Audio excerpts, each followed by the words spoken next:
હાલો હા, કોણ? ભાઈ, ગીર સોમનાથ થી ખજૂરભાઈ બોલું છું. રોયલ રાજા આપણે એક વિડીયો મૂક્યો તો ઓલા દાદા દાદી વાળો હા હા હાથું નો એક નથી. એક એક એક મિનિટ. આ હાથ સાફ કરી નાખ ને, પાણી નાખ. Hello hello. હા હા હા હા હા, બોલો બોલો બોલો. હા હા, ઓલો બોલ હમણાં બોલ વિડીયો રોહિત. મેં 20 મૂક્યો તો એક આપણે હાથું ને ખબર છે તમે જોયું હોય તો ગીર સોમનાથ થી ગુંદાળા ગામનો. હા હા, તો આપણે ઓલા ઓલા રક્તપિત્ત વાળા દાદા દાદી. હા હા હા, રક્તપિત વાળા દાદા દાદી. હા હા હા, તો એ તો એ કાલ તો આવું જ છું ને હું. હા, એટલે તમે કઈ આવો? કાલે હું જો 10 વાગે આવે, કાં તો 12 વાગે, વધી વધીને જો અહીંથી નીકળે ને હા, એટલે 10 કાં તો 12 ની વચ્ચે આવે. હું આવે ને એટલે 2 કલાક પહેલા તને ફોન કરી દઈ. એવું છે તો મને આ નંબરમાં મારા આ નંબર છે મારા, આમાં જ મને હા ફોન કરજો કારણ કે એ વિડીયોમાં છે ને મેં મારા ઘરવાળીનો નંબર આપેલો છે. હા. ને એક ખજૂરભાઈ તમને એક વાત કરું છું, મારી એક ભૂલ થઈ છે તમારા વિશે. કઈ હું બોલ. એટલે શું છે કે અહીંયા તમે આવો ને તો મારે પબ્લિક વિશે મારી ઇન્સર્ટ નો થાય ને એ પહેલા હું તમને એક વાત કહી દઉં ભાઈ. હા બોલ ને, શું છે, શું થયું? મારાથી એક ભાઈને છે ને ફોનમાં, કારણ કે તમે અહીંયા વિડીયો જોઈને મેં કહું જોઈ તમે વિડીયો જોઈ લીધો હે ને એના હમ કારણે મને પણ થોડી ખીસ ચડી ગઈ હતી ને તમે આયા મારો જવાબ મને એમ થયું કે જવાબ નથી દેતા ખજૂરભાઈ. એટલે એક હા ભાઈને મેં ફોન કરીને છે ને તમારા વિશે થોડું ખરાબ મેં કીધું હતું. હા હા. હા ના ના ભાઈ, જો રોયલ, તે જે દિવસે વિડીયો અપલોડ કર્યો હતો ને હા એના 2 દિવસ પછી મેં મેસેજ કર્યા છે. તારી પાસે જો સ્ક્રીનશોટ હોય ને તો એ જોઈ લે. હા હા એમાં મેં મેસેજ કર્યા હતા, પણ તે મને કઈ જવાબ ન આપ્યો. પણ પછી તે જે નંબર અપલોડ કર્યો હતો ને દાદા દાદીનો, હા હા, તો મેં એ નંબર પર 2 વાર ફોન કર્યા. એટલા માટે હા ઘરે જે મોબાઈલ પડ્યો રહ્યો ને એ મેં નંબર શેર કર્યો હતો એમાં વિડીયોમાં. હા, મેં ઈ દાદા દાદીને જોયા ને એટલે મેં ત્યારે તરત જ મને, જો મારું કેવું છે કે મને લાગે ને ઈ ઘર હું કરું બરાબર. હા હા હવે ઈ દાદા દાદીના બિચારાના હાથ પગ છે નહીં, હા અને હા ઈ રક્તપિત્તની બીમારી છે ને ઈ ગુજરાતમાં અવેરનેસ બિલકુલ નથી. હાથ પગ ગળતા હોય ને ઈ છે ને, ઈ તો જે માણા પર વીતતી હોય ને એને ખબર પડે. હા અને હા ઈ મેં તરત જ તને મેસેજ કરી દીધો હતો, અને હું આવું છું મેં એમે કહી દીધું તું. હા એટલે હા. ઈ મેં ત્યારે મેસેજ કરી દીધો હતો. એટલે તે હું કીધું, મતલબ હું વિડીયો કોલ આમાં ઓડિયો કોલમાં હું વાત કરી તે. મેં એને એ ભાઈને એમ કીધું અમારા બાજુના ગામનો જ છે ને મેં હમ એને એ રીતના વાત કરી હતી કે ખજૂરભાઈ છે ને એક છોકરી જોડે આમ છે ને એમ થોડું થોડું ખરાબ બોલ્યું હતું એમ.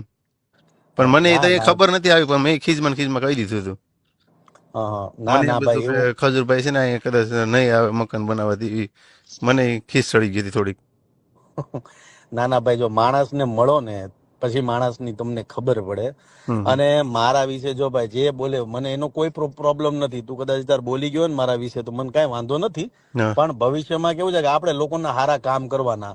તમે કોકનું સારું કામ કરવા નીકળો ને એટલે આવા વિઘ્નો આવ્યા જ રાખે તો હું આપણે કામ બંધ કરી દેવાનું. ના ના, એ વાત હાસી છે સર. અને તું બોલ, જો તું નિમિત્ત કેવા આમ જોવા જાય ને તો એ દાદા દાદીનું ઘર અમે તો બનાવી નાખશું. અમે અમારા પૈસા નાખીને ઘર બનાવશું. અમે ત્યાં મહેનત કરીશું, રાત દિવસ પડ્યા. પણ એ આંગળી ચિંધ્યાનું પૂન કોને મળ્યું? ના ના, એ વાત હાસી એ તમે. તને જ મળ્યું ને કે હા ભાઈ હા આ તે નકર અમને તો ખબર જ નથી કે આ ઘર આવું બનાવવાનું છે. પણ એ તને આંગળી ચિંધ્યાનું પૂન મળ્યું છે. હા પછી કેવું છે કે તારથી જે બોલાઈ ગયું હોય ને એની યાર મને લેવા દેવા નથી. કોકનું કામ થાય છે ને, હા હા હા. મને કદાચ તું મને કદાચ ફોનમાં 50 ગાળું દેતો, પણ હું ઘર બનાવી નાખીને ઘર બનાવીને વિવો જાવ પછી તો લોકોને ખબર પડે કે નહીં કે હું કેવો છું. એટલે મેં એક એ ભાઈને ફોન કર્યો હતો ને મેં એક સ્ટોરી મૂકી હતી ને એક મેં વિડીયો બી મૂક્યો હતો. એટલે તમારો મને મેસેજ આવ્યો ને એટલે મેં બધી હટાવી પણ ડિલીટ મારી દીધું છે. એટલે ના ના ના ના, મને અને પણ એ થોડુંક હવે તો દુઃખ થયું છે કે નહીં તમે મને, પણ તમે મને મેસેજ કર્યો હતો ને એ મને મેસેજ દેખાણો નતો. કારણ કે મારામાં છે ને એક ભાઈએ સ્ટ્રાઇક નાખેલી હતી, એના કારણે છે ને મારા ઇન્સ્ટામાં મેસેજ અમુક દેખાતા નતા. પછી મેં મેસેજ જોયો હતો, મને ખબર થયું કે નહીં ખજૂરભાઈ હવે હાસા છે, મને મેસેજ કર્યો છે. કારણ કે 2 ઓક્ટોબરની આસપાસ તમારો મેસેજ આવેલો હતો મારામાં. હમ. હા, મેં ના ના વિડીયો ના નાખ્યો ના. ને બીજે દિવસે જ તમારો મેસેજ પડેલો છે. ના ના ના, હા કોઈ ટેન્શન નહીં લેવાનું. જો આમાં કેવું, કોકનું ગરીબનું કામ થાય છે ને ઈ મહત્વનું છે. એટલે આમાં કોઈ ટેન્શન લેવા જવાનું નથી. કાલે આપણે મળી રૂબરૂ ભેગા થઈ દાદા દાદીનું રાત દિવસ પડી મહેનત કરી એનું. અને બીજી મેન વાત ઈ કહેવાની રહી ગઈ કે એને છે ને આપણે હોસ્પિટલની વ્યવસ્થા કરાવી. હા હા એટલે આપણે ત્યાં જો હું કાલે આવું ને તો હા આપણે, મારી ગણતરી એવી છે કે અમદાવાદમાં છે ને આ રક્તપિત્તની બીમારીની ટ્રીટમેન્ટ બહુ સારી થાય છે. તો આપણે એવું હોય ને તો એમાંય આપણે ધ્યાન દેવું. બરાબર. હા, તો વધારે સારું સર. અટાણે તો અમે એમ તો થોડી ઘણી અમારી રીતના બનતી મેં તો કરીએ જ છે, સારવાર કરાવીએ છીએ હોસ્પિટલમાં. હમ હમ. પણ તમે વધારે આવો તો વધારે આવું. અમારા કરતાં તમે વધારે સારવાર અપાવી શકો એને.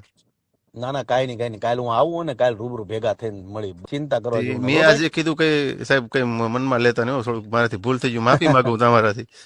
ના ના ના કારણ કે ભાઈ એવું પણ મને કાંઈ ન ખબર હોય. નથી કે આવું પણ મને એમ હતું કે રિપ્લે દેખે નહીં એટલે મારાથી પણ ખીજમાં બોલાઈ ગયું એટલે એ બદલ હું માફી માંગુ તમારી ભાઈ. ના ના ના ભાઈ, કાલ તું મને મળે ને, મારું કામ જોઈશ, અમે કઈ રીતના રહી છીએ, કઈ રીતના અમારું કામ છે, હમ. એ તું જો માણસને મળો ને પછી જ ખબર પડે. એટલે કાંઈ વાંધો નહીં, ચિંતાની કોઈ વાત નથી.